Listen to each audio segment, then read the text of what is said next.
Today, we are very pleased to have the first ever AHDS webinar with a team of researchers, Dr. Edward Visser and Dr. Stefan Groeneweg. I'm not sure I pronounced your name well, my mistake. It was fine. From the Erasmus Hospital in Rotterdam. In this webinar, we'll have a chance to hear from these doctors and ask them questions about their work and how it could benefit AHDS families and their future plans for the research. The question and answer session will be focused on questions from parents and caregivers regarding specific problems that patients with AHDS have, as well as on questions regarding the medication that is currently being researched for AHDS. But first, I wanted to start with some history. We are all here today because an email that Veronica sent us in last year, if I remember correctly, showing her interest in creating an online community for AHDS families. We created the community with just a couple of testimonials that we translated into 8 languages, and the community has been growing since then. Now we have some more testimonials and a few forum conversations, but we hope the community will grow from now. If you have questions during the webinar, you can ask them in the chat box on the left side of your window, and we'll collect them and try to answer them at the end. We'll begin with a short introduction, and then Dr. Visser and Dr. Groeneweg will answer the questions that have been previously collected. I'm sure that Elle already knows today's speakers, but allow me to make a short introduction. Dr. Visser and Dr. Groeneweg are the lead doctors in the Triac research. As most of you know, Triac is a thyroid hormone analog that aims to improve certain aspects of AHDS symptoms. Veronica, that she wrote me this introduction today, met them at the 39th annual meeting of the European Thyroid Association in Copenhagen last year, where Dr. Groeneweg presented some of the promising outcomes of this medical trial. Dr. Visser is also involved with the Endocrine European Reference Network, as AHDS is a part of the rare endocrinologic diseases. So welcome to Dr. Visser and Dr. Groeneweg, and I now pass the discussion to you. We'll try to answer all the possible questions, but they told me that they are not neurological experts, if I'm correct, but they'll try to answer the questions in as many detail as possible. Yes, thank you, Marta. So, yeah, it's our very first webinar ever. So we are very much excited about this, and thanks for organizing this, Marta and Veronica, both of you. So I asked Veronica what exactly was expected. Is it just answering the questions, or have a kind of introduction on the Allan-Herndon-Dudley syndrome or MCT8 deficiency? And she said, well, perhaps you can give a very short summary of MCT8 deficiency and then continue with the questions asked. So perhaps before moving forward, it's important to realize what Marta already mentioned, that both of us are not neurologists by training, and we know that there were a few questions specifically on neurological issues, and unfortunately our pediatric neurologist was unable to attend today, so we can answer some of the questions or try to start off with some of the answers, but I want to make sure we are not experts in that particular field. And the other caveat we should make is there are many questions on Triac. And it's important to realize that because a trial is ongoing, we are not allowed actually to share medical information or information on the trial outside of a medical conference. So we can mainly mention what is in public. So that means that abstracts that have been submitted to medical conferences, these are freely available for the public, and we can kind of share such data and put it a little bit more in context. The reason being that all medical journals prohibit that the work we want to publish on the Triac trial, actually research in general, has not been spread already, because otherwise there's no use in publishing it anymore. So it's just, not to be negative, but just to make kind of realistic expectations from this webinar. Is there anything else we should add? I don't know. I think this suffices. So, well, you're all here because you have a child, a boy with Allan-Herndon-Dudley syndrome, which is basically caused by a defect in MCT8. And as you know, MCT8 is a transporter protein for thyroid hormone. Thyroid hormone is a hormone that's produced by the thyroid gland, which is located in the neck. And thyroid hormone basically affects all cells and tissues in the body. But thyroid hormone acts inside cells, and all cells have a plasma membrane surrounding the cell. And thyroid hormone cannot freely enter the cell. Thyroid hormones need to enter the cell through transporters, which you can regard as kind of channels or gates. And MCT8 is one of the most important transporters in the plasma membrane known to date. So that means that if MCT8 is defective, there can be plenty of hormone, but it's unable to enter its target cells. And what the current dogma holds is that basically boys, patients with a defective MCT8 have let's say two kind of big problems, two phenotypes we call. At the one side there's a neurocognitive phenotype, so that means that brain development is delayed, and the other kind of big problem is that the rest of the body, so heart and muscle, liver, are in a thyrotoxic state. And that's due to the fact that the brain is hypothyroid, so the brain doesn't see enough thyroid hormone, while the rest of the body sees too much thyroid hormone. And that's this typical combination of having low levels of thyroid hormone in the brain and too much in the rest of the body, which results in this severe disorder. I think it's important to realize that, especially at the barrier between the blood and the brain, there is the place where MCT8 is very important, and also for the entry of thyroid hormone into the neurons of the brain. There MCT8 plays a very important role. And in the other organs in the rest of the body, there are also other gates that can transport thyroid hormone.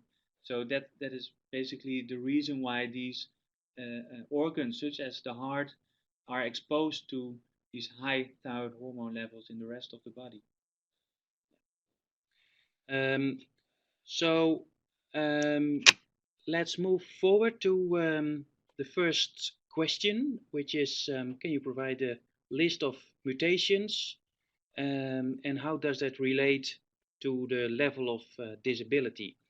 This is a very important question, and we are currently working on it to generate an extensive list of mutations, where they are localized in the gene, how they affect the transporter protein, and how that translates in the severity of the disease. So what we do know is that there are many mutations, let's say about 25–30%, well, maybe a little bit less, but that involve deletion of the gene or deletion of part of the gene, or mutations that result in a truncated protein, so in a shortened protein. So in that situation, there's either no protein produced at all if the whole gene is deleted, or if the protein, the transporter, is truncated. In both these situations, it's completely clear that there's no function for MCT8 because there's no protein or just a very small piece of the protein produced. The situation can be more complicated when only one of the building blocks of the transporter protein is changed. So the proteins in general are composed of amino acids.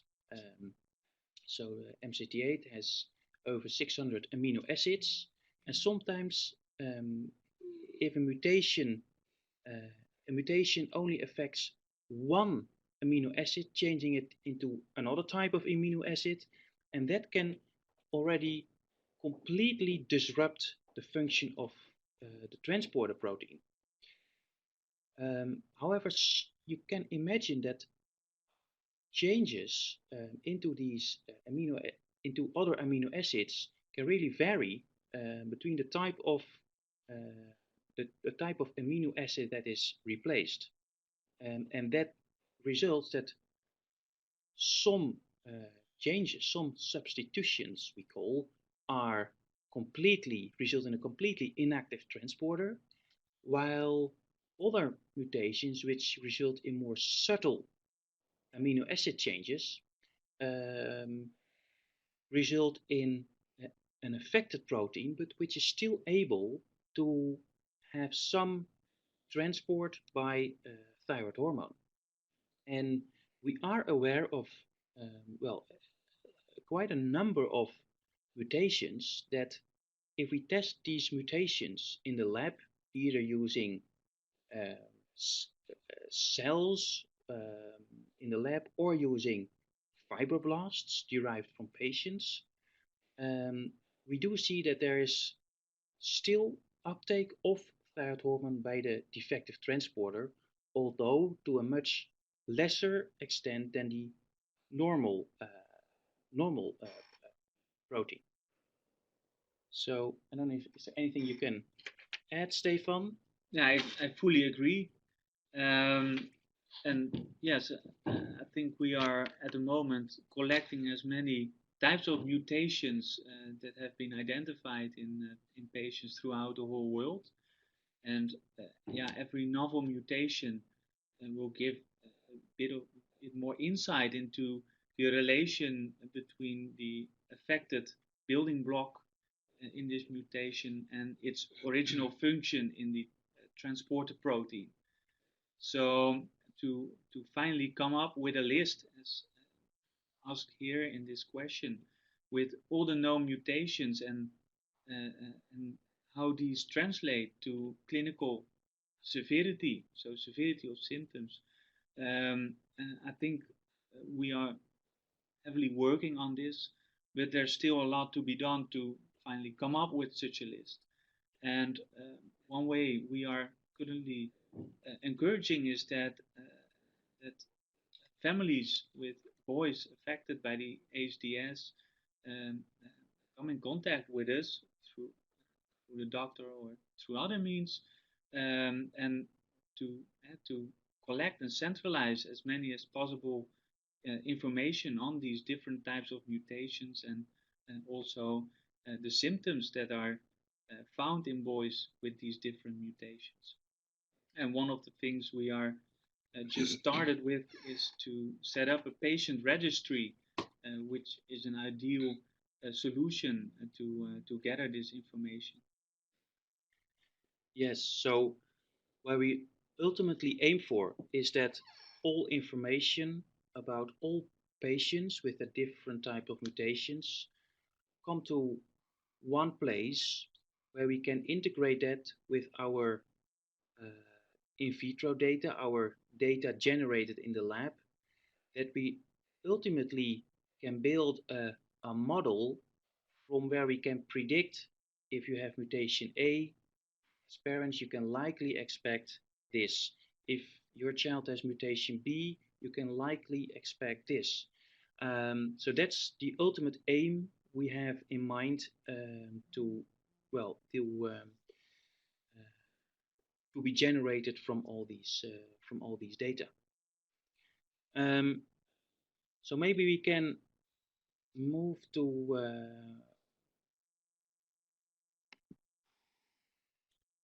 question 2, which is actually related to the first question. Do you believe that there is a correlation between the position of the mutation in the gene and the severity of the symptoms? Yes, there is. That's basically what we mean. There are a couple of mutations which are certainly produce a less severe phenotype than others. Then the third question: can Triac reduce dystonia? So again, we are not experts in neurology, but we would not expect that Triac after a certain age can reduce the dystonia, because the dystonia results from the abnormal brain development during pregnancy or during early childhood, and after a certain age it is not possible anymore for any drug, including Triac, to catch up brain development.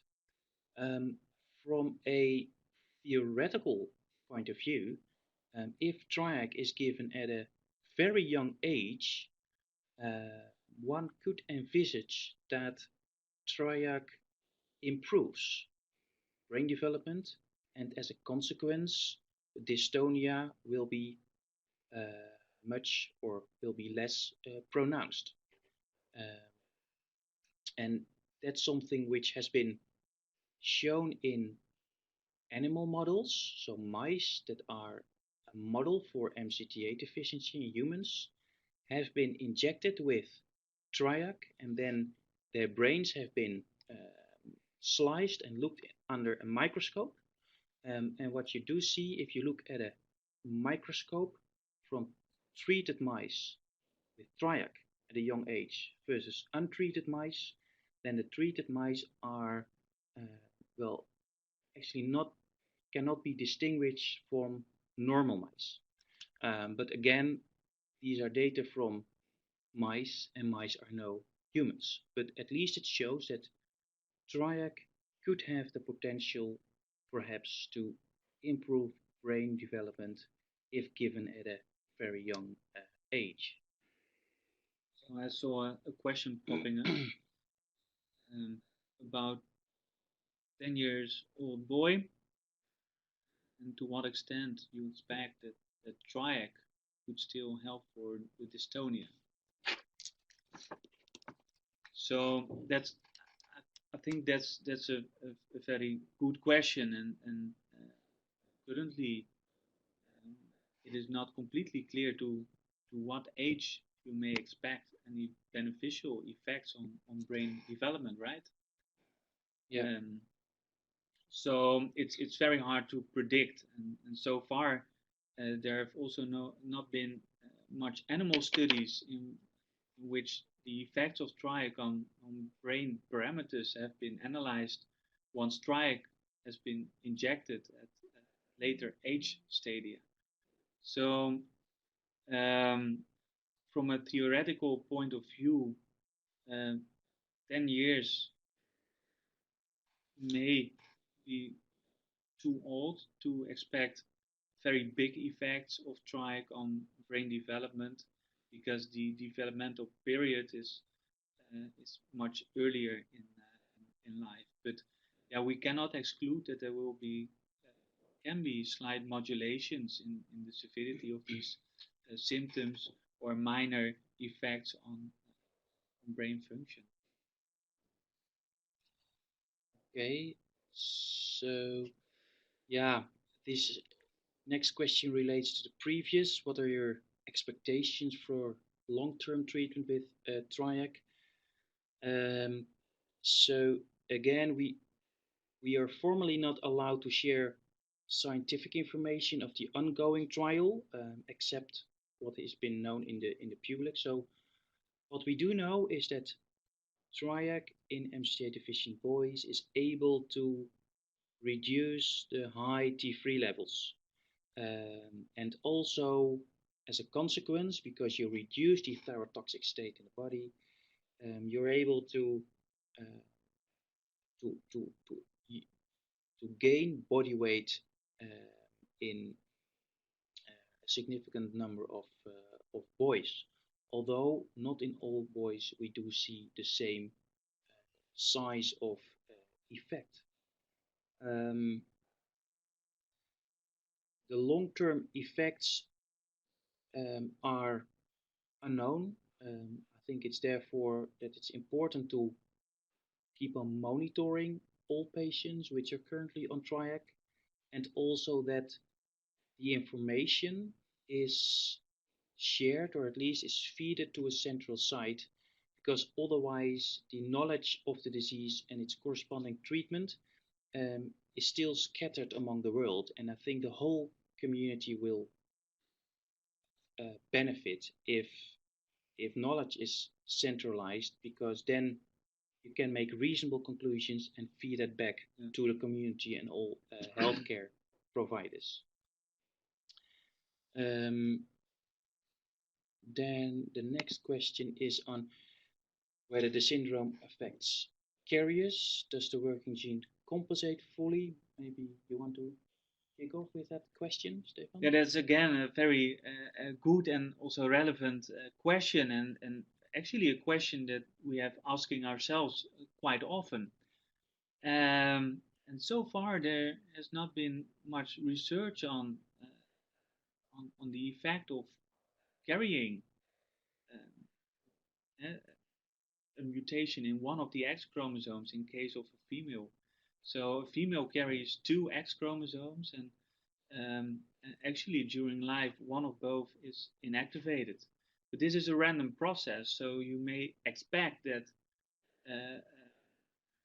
that several cells in the body may have the affected MCT8, so the MCT8 containing the mutation, and another group of cells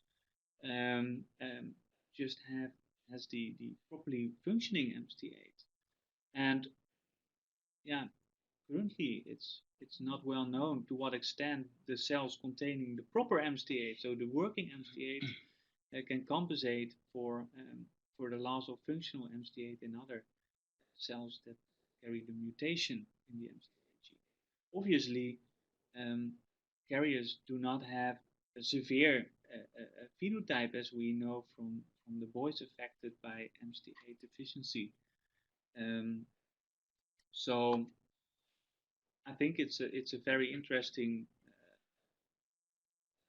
topic to further explore, and also whether we use these insights to pick up carriers as well, because that would also benefit the diagnosis of newly affected boys, actually.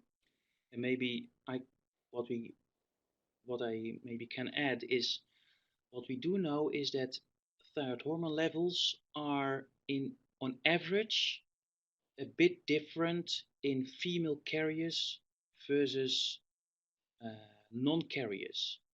So, as you know, in boys with MCT8 deficiency, they have high T3 levels and lowish T4 levels.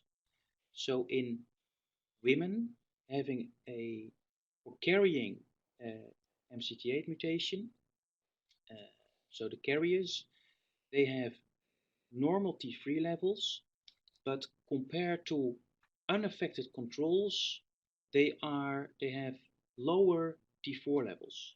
Certainly not below the reference range, but they are in between affected boys and unaffected females.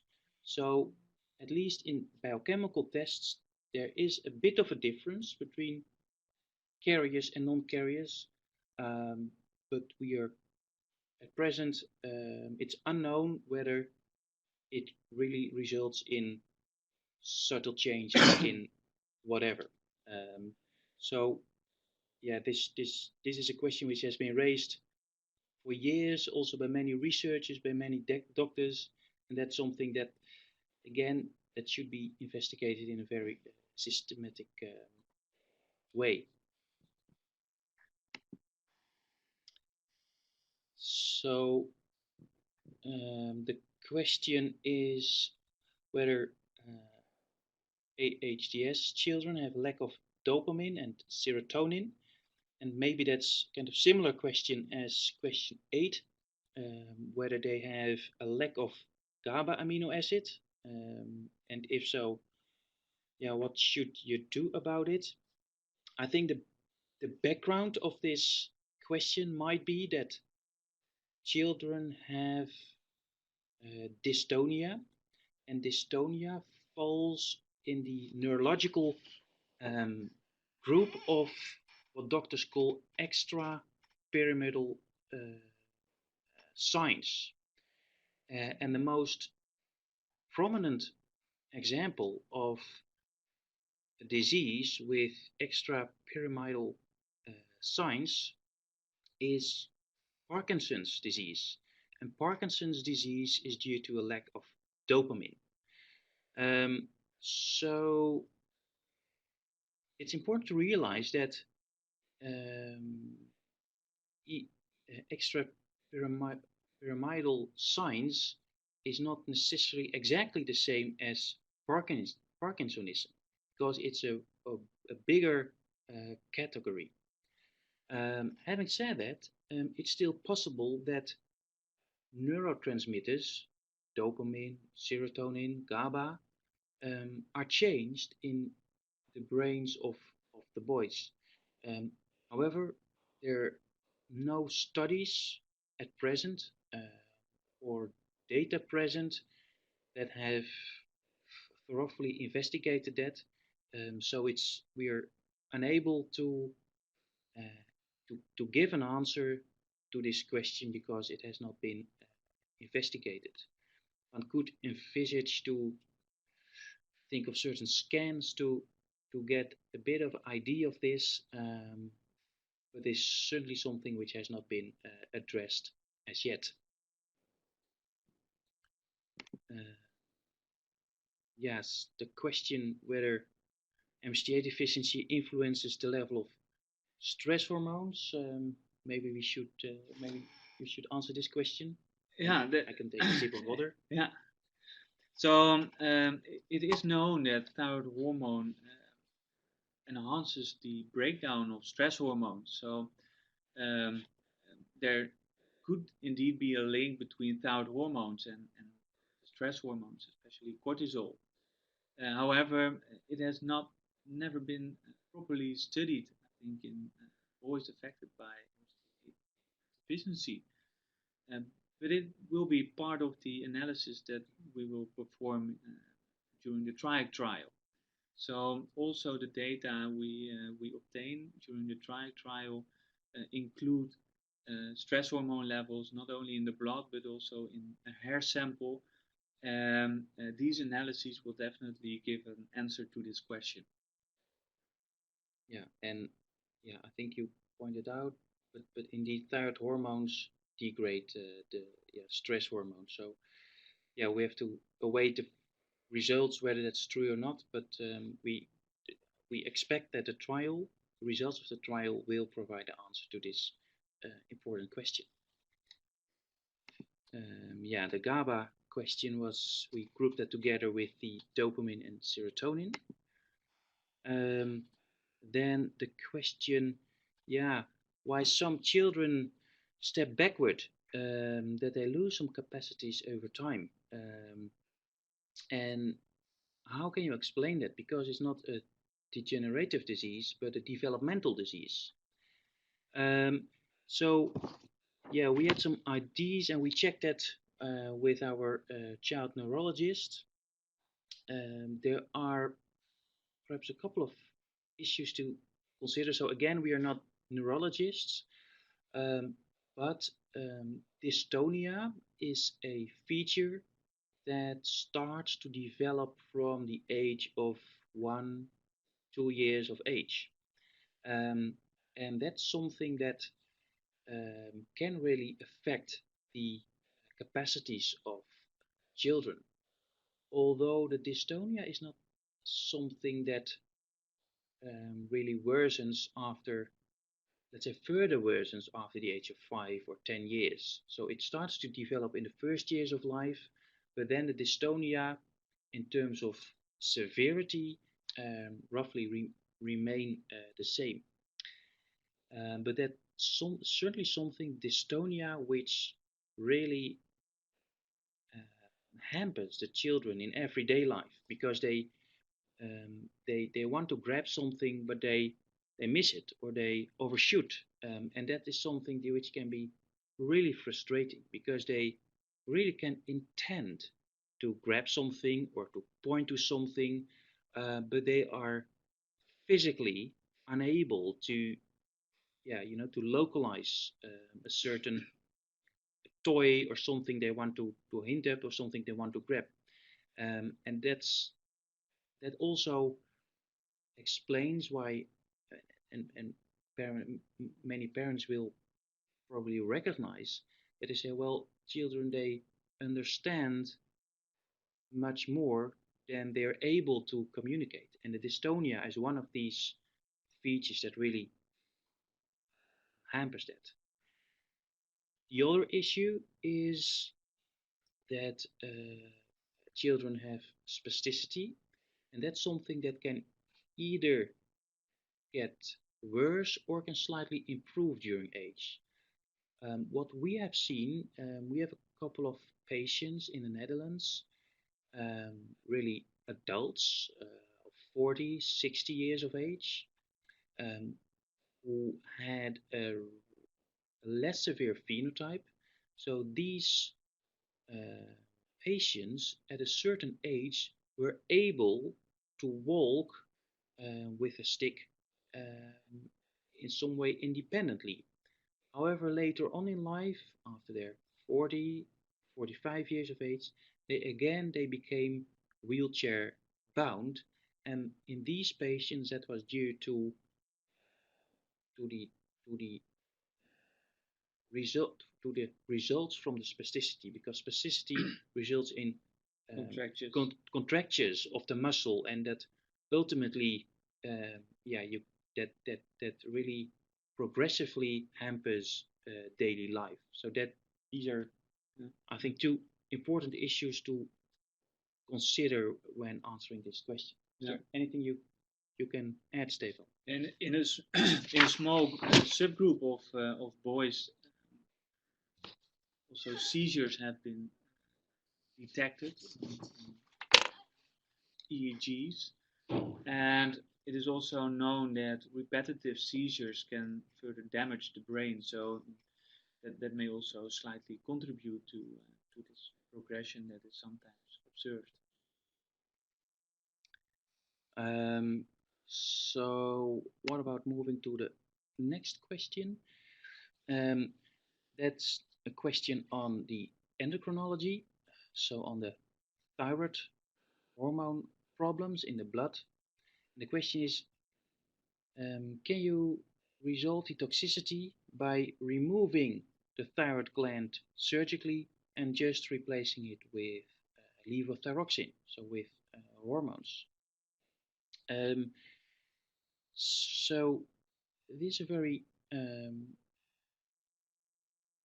important question. There have been a couple of attempts to normalize the toxic effects of the high T3 levels in the blood, because most, if not all,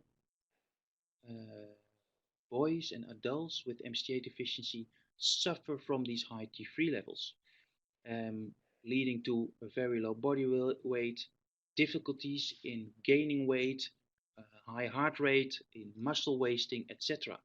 And that altogether makes them very vulnerable, or even more vulnerable to infections, etc. So addressing the issue of the high T3 levels in the blood is very important for various reasons. We and others have tried to basically to block thyroid hormone synthesis in the thyroid gland, and when this was blocked, when the thyroid hormone synthesis was blocked, replacing it with thyroid hormone, with levothyroxine. That's something we call a block and replace treatment, which is, at least in European countries, applied to patients with Graves' disease, which is a disease of the thyroid gland itself that produces too much hormone. With that approach, and I do know that some patients in the United States are also treated with this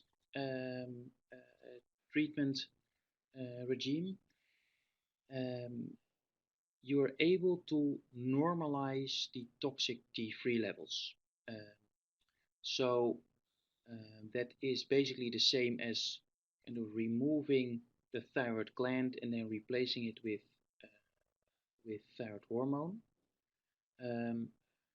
Although the particular type of drug we provide is what we call PTU, and PTU has an effect not only in just blocking thyroid hormone synthesis, so blocking T4 and T3 production, but it also blocks the conversion of T4, the prohormone, to its active form, T3.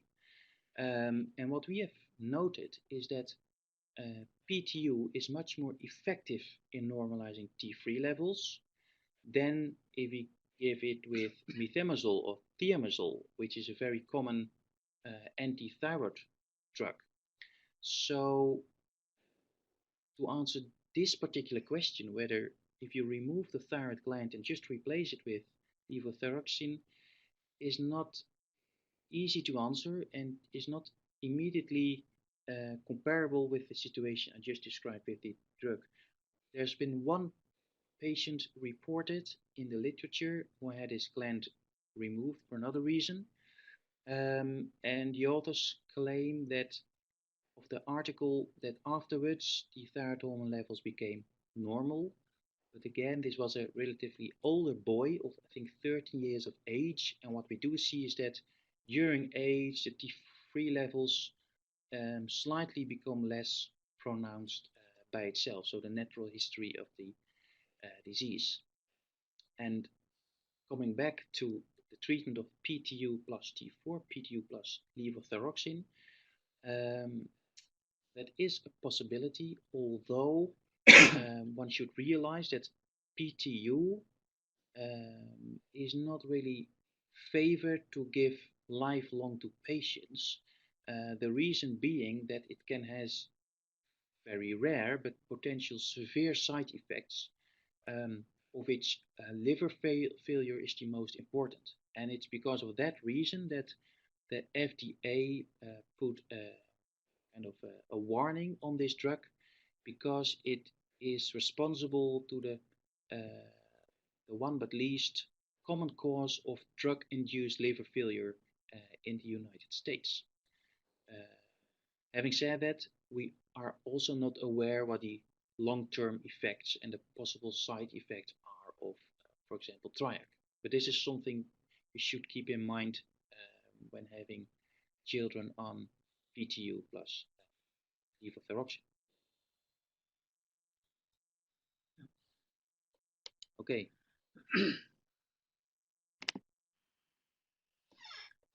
So the next question, can you please anticipate the results of the trial, and when will the detailed scientific results be published? So in the beginning of this webinar, Edward already explained that at the moment we cannot elaborate on the results, interim results of the trial at this moment, unfortunately.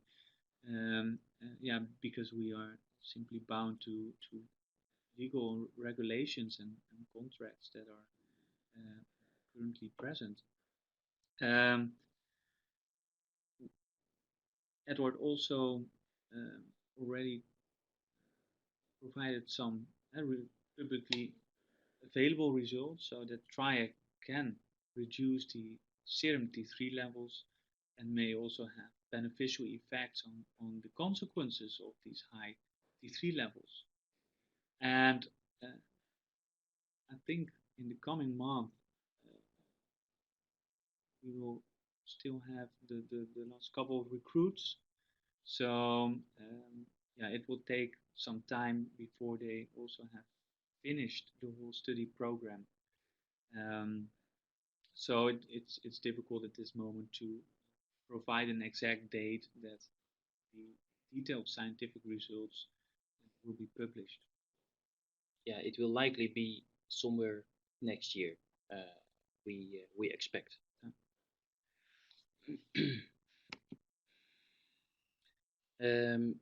You have scientific validation that Triac works better in little children instead of, I think, older children.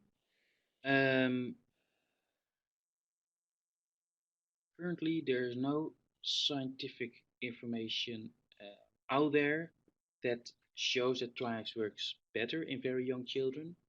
But again, from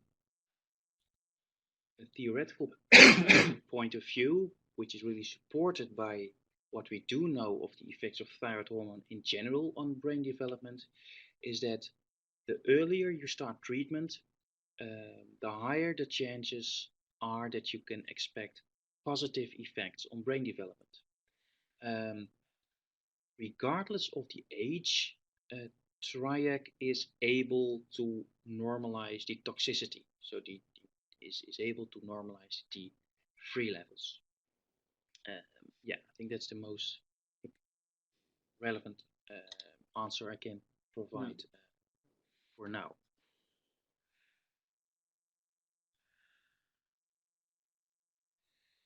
On weight, yeah, are there any other children that haven't got any weight?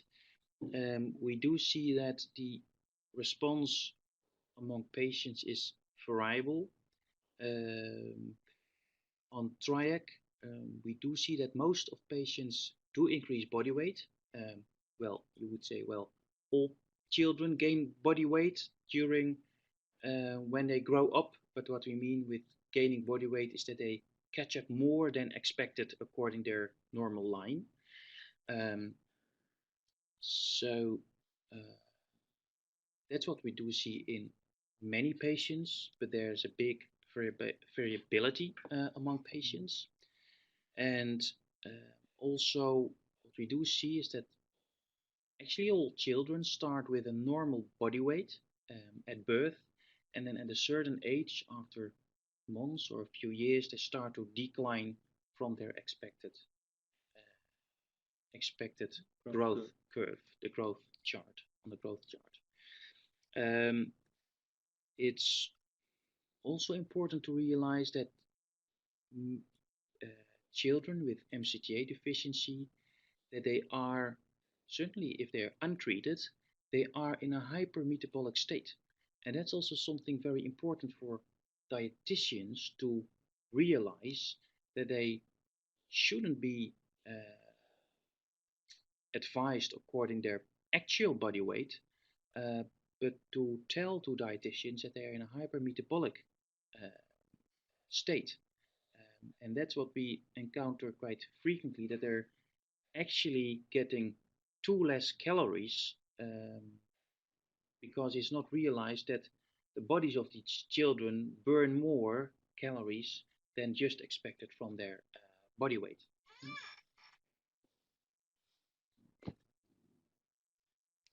Yeah, I completely agree. And one other factor that obviously plays a role in the lack of gaining body weight is also the swallowing difficulties that are sometimes not optimally addressed. So that also compromises the food intake of several boys.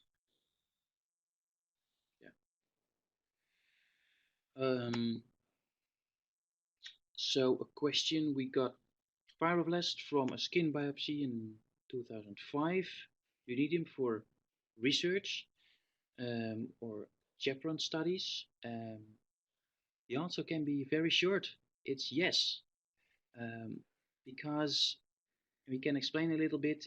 Again, we try to build or to further expand our database with as much as material from patients as possible. And by doing so, we can use these fibroblasts from all these different patients, from all the different mutations, to compare their characteristics, ultimately to kind of predict what can be expected in the future when certain patients have a particular mutation. And in addition, these fibroblasts can be very useful tools for research purposes, meaning that you have a good, or you have a model to test certain therapies. So, for example, in our preclinical studies of Triac, we used fibroblasts from patients versus controls to test Triac. So what we did, we took fibroblasts from controls having normal MCT8, from patients having defective MCT8, and we first measured uptake of T3, which was high in controls and low in patients. And then we exposed these fibroblasts to Triac, and then what you did see is that in controls and patients, Triac was equally taken up. And that was a really important result in our determination to continue, or actually to pursue Triac treatment in children. And there are many studies in the world going on. They're using cells really in the lab. They're using zebrafish. They're using mice. And these are all various tools that really complement each other. But it's really important also to have human derived cells, because, well, humans are humans and mice or fish are no humans. So I think all these different tools, they really complement the research, and, well, we think that that can advance the research and ultimately will benefit the community.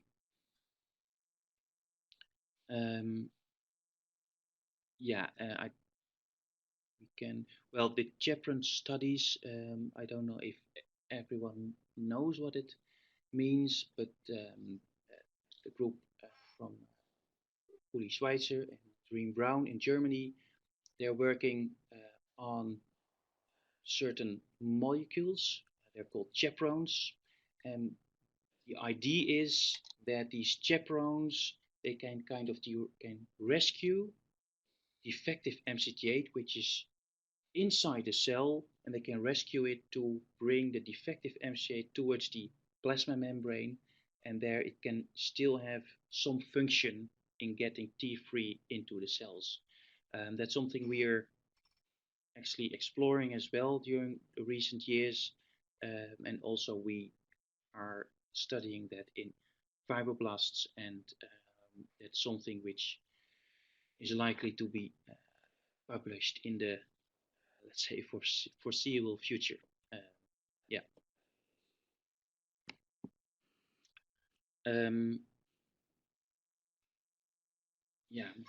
Yeah. Apart from the trial and from Triac, are there any other AHDS related research that you are conducting at the Erasmus Hospital? I think many of these research lines have already been touched upon during the last, let's say, 50 minutes. So yes, we are currently building a patient registry also together with the AHDS community on centralizing the knowledge and expertise experiences, not only from doctors but also from parents, to further understand how MST8 deficiency affects our boys. So that is one important research line, or actually not really a research line, but more something that will benefit a lot of research lines that we're putting a lot of effort in at the moment. And in addition, we are also conducting a lot of studies into the relation between certain mutation and the impact on transporter function, as we already discussed. And we are also continuously trying to find new treatment strategies, including gene therapy and approaches like that. So that is also one of the research lines we are currently focusing on. And to add, so the latter example that Stefan mentioned, the gene therapy, that's certainly part of a bigger group of researchers among the world that try to collaborate. So as you know, between researchers, there's always competition to get the very best. But in this respect, it's also good because it's a rare disease to really collaborate. And I think there on various, say, subfields in MCT8 research that there's kind of good collaboration between the various groups in the world. And I think one of the research lines is also very important, and that is that we are currently trying to measure the T3 levels in neonatal screening spots. And this is actually very important to make the diagnosis of MST8 deficiency as early as possible. So we are currently collecting these neonatal screening spots throughout the whole world. And actually we already received quite a lot of these spots at the moment. And we are now optimizing the measurement methods. And we hope to find out whether these T3 levels are already abnormal at birth, because that would give us a very good opportunity to pick up MST8 deficiency as early as possible, basically through neonatal screening programs. Yeah, that's a really important issue, because if you can detect MCT8 deficiency, at a very young age, you can initiate Triac treatment, let's say, in a baby of a few weeks old, and you reasonably can expect beneficial effects if you start so young. So we're really trying to get this working. In the meanwhile, we're trying to seek via various kind of lobby procedures to kind of prepare the policymakers if they would be willing to include this disease in the screening, if provided we have a good screening tool. And at least in the Netherlands, they have said they will be seriously considering our results, providing we come up with good and reliable results. But that's something important issue that's ongoing. Then what alternative carrier through the BBB, blood-brain barrier, do you expect Triac to use? We don't have a clue. We would love to know, but we don't know. If any one of you have a suggestion, please come up. We are happy to investigate anything you mention. Yes, so this is on baclofen treatment for spasticity. Again, we are not neurologists. In general, if patients are more relaxed, they don't have to put their energy in dystonia and in spasticity, so they have more energy for other things. We liaised with our pediatric neurologist, and he said, well, indeed, you can titrate up baclofen a couple of times a day, sometimes adding, for example, some Rivotril, and it's sometimes the combination of various drugs at relatively lower dosages that all contribute to relaxation. And at least our child neurologist favors to have a combination of different drugs, because then you have the benefit of the drug without having the side effect if you dose too high. And in some patients, sometimes it's suggested to have a baclofen pump. That would be a alternative in refractory patients, but again, a pump can be a relatively large thing in a small body. So we are almost 1 hour talking already, but that marries in with, I think, one of the last questions. So is MCT8 present in all the cells of the body, or is it just for crossing the blood-brain barrier? So, yeah, Stefan already touched upon this. MCT8 is present in many cells in the body, but very importantly so in the blood-brain barrier, which is the barrier which separates the blood from the brain. But also MCT8 is expressed in neuronal cells, also in oligodendrocytes, other type of cells of the brain.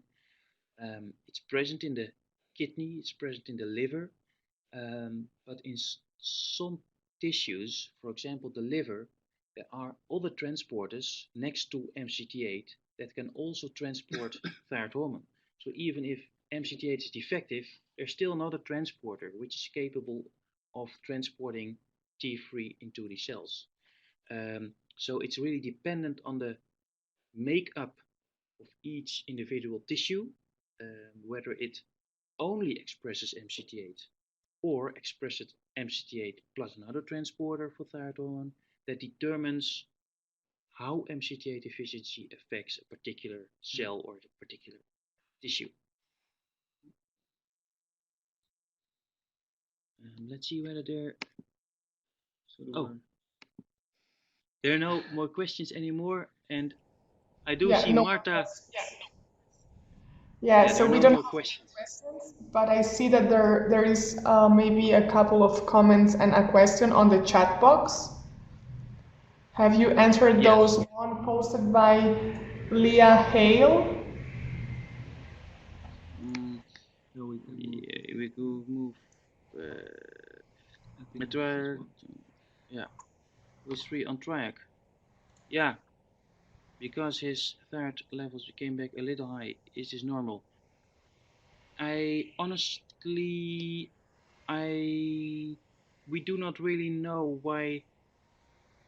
We do not 100%, I think, understand the question. Perhaps the question is that the T3 levels were not very much abnormal. So the local doctor decided that Triac would be of no use. Maybe it's better to liaise directly to us by email to have a little bit more detailed information. You can always reach out to us. We have not sufficient information to get this. Maybe I don't know whether you're. There's one last question that says, my little boy is totally floppy unless having a seizure. Is this normal? Unless having a seizure, is this normal? I think this is a bit. I think it depends on the age. Certainly at a younger age, children are really floppy. Then when they grow older, they can certain parts of the body can become very strong because of the dystonia, but other parts of the body still remain hypotonic. And what you, for example, do see is that the dystonia, you can easily see it in the arms and legs. So they sometimes they can stand upright in the wheelchair because the dystonia is so very strong. But for example, they're unable to keep their head upright because these muscles have hypotonia. So it's a combination of hypotonia, while other parts of the body can be really dystonic. Yeah.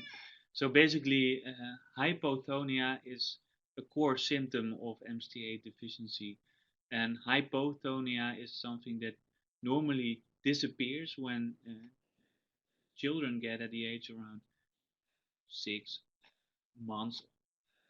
Then this hypotonia like features should disappear, and the muscles should be strong enough to keep the head straight up. You should be able to lift the child between your hands actually. And what we see in MCT8 deficiency is that this hypotonia does not disappear. It stays there because of the abnormal development of the brain. So the muscle tone will be essentially very low, so will be hypotonic features, and the dystonia is a movement disorder. So it will complicate the movement and temporarily increases the muscle tension. For example, when a child gets agitated or very excited, you see a sudden increase of these muscle tension. But basically, the basal muscle tone, especially in the core muscles, is very low. So that indeed complies to your remark that that most boys are essentially floppy. So it was Yeah, I don't think there's any more questions right now. Um, we've been recording the webinar, and we'll get back to all the participants maybe with a link where they can see it, or we'll let you know how you can have access to this information. yeah. Maybe we do see one question. What is this?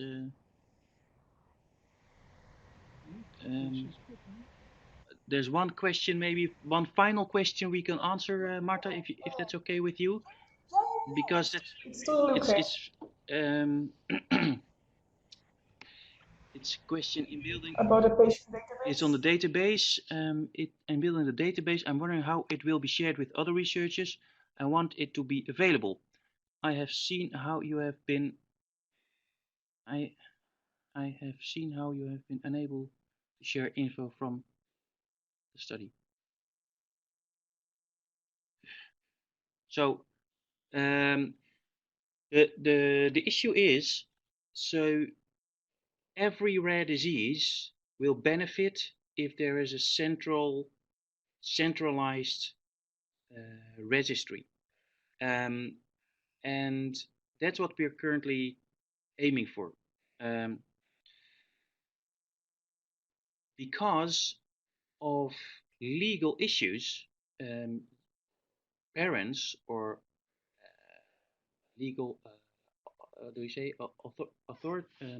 legal representatives, they have to sign an informed consent, and in that informed consent you have to document very clearly who and who not can access your data, and it's legally required to have to kind of indicate who can access your data.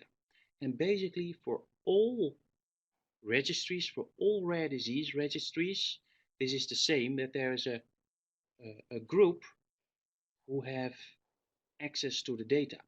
And that's because it all has to do with confidentiality of the data. So even if we would like to do, we are not allowed to provide researchers directly with the raw data.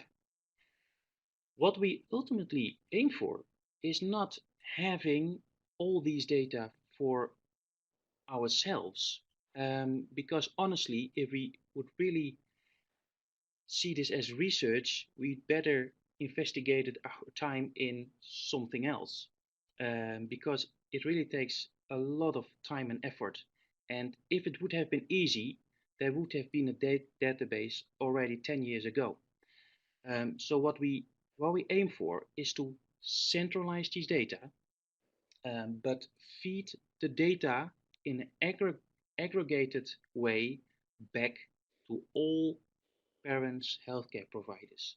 And we're currently thinking of a reasonable way, but one could, for example, envisage that we provide data like in 15% of patients there's epilepsy. In a certain percentage of patients you do see this. And that always researchers can ask us with a certain query, we can ask in a database and to provide data on a, let's say, generalized basis. Or at least anonymized, because that's another issue, because you're not allowed by law to provide the actual names of patients and families together with the medical information. And one important thing is that in these registries, all these data will be encoded, so it will not become directly clear from who to who the data belongs. So researchers will be able to, at least that is what we envisage at the moment, to retrieve this information but then encode it so that they are not directly knowing, okay, I'm now looking at the medical records of a certain person by knowing the name, because that is actually not allowed unless you have specific permission to do so. But what we explicitly aim for, and that's also in our informed consent form, is that we want to have all different registries and databases at the end of the day talking to each other. And that's what we explicitly ask for consent in the current consent form, because there's a multitude of registries that all use different platforms. And that's something that various bodies, the EU, but also in the United States, governments and policymakers start to realize the importance of registries, but also the importance to talk the same language between the different registries. So we already anticipated this, and we put a question in our informed consent whether on a, let's say, on a general basis, parents give consent to allow this. And reasoning along these lines, in the EU there's currently a program which is called the European Reference Networks. That's something the EU has started with to kind of, bring different rare diseases together in certain groups, in reference networks. And very recently there was a call from the EU to seek for registries of all these rare diseases that they talk together. And we, or I, from the Erasmus MC, I'm involved in the European Reference Network Endocrinology, in which thyroid is one of the main sub-themes. And among this thyroid sub-theme, I'm in the thyroid hormone signaling disorders, including MCT8 deficiency. So we are really pushing this issue forward, also at the level of the, the policymakers. So thank you, Marta, for adding this on the. Although. Yeah, those are useful links about ERNs. One is from the EuroHIS website, and the other one is from the European Commission website. So yeah, I mean, if you're coming to an end, we were very excited to have this webinar, and if there's any need in the future, or not at all, but if there's any need in the future, we are very happy to have another webinar with other questions or with the same questions. Maybe we can explain it a little more in detail. But anyway, from our side, we're very, happy and dedicated to help the community where we can, as far as we can. Well, thank you very much for listening. Yeah, sounds great. If we see, if we see there's more need for another webinar like this one, we can easily organize it and we can host it. That's fine. Yeah, Brenda is saying that we could have a webinar just to discuss the registry specifically. Maybe in the future, that's an idea. We can talk about it, definitely. We are happy to talk about anything you want.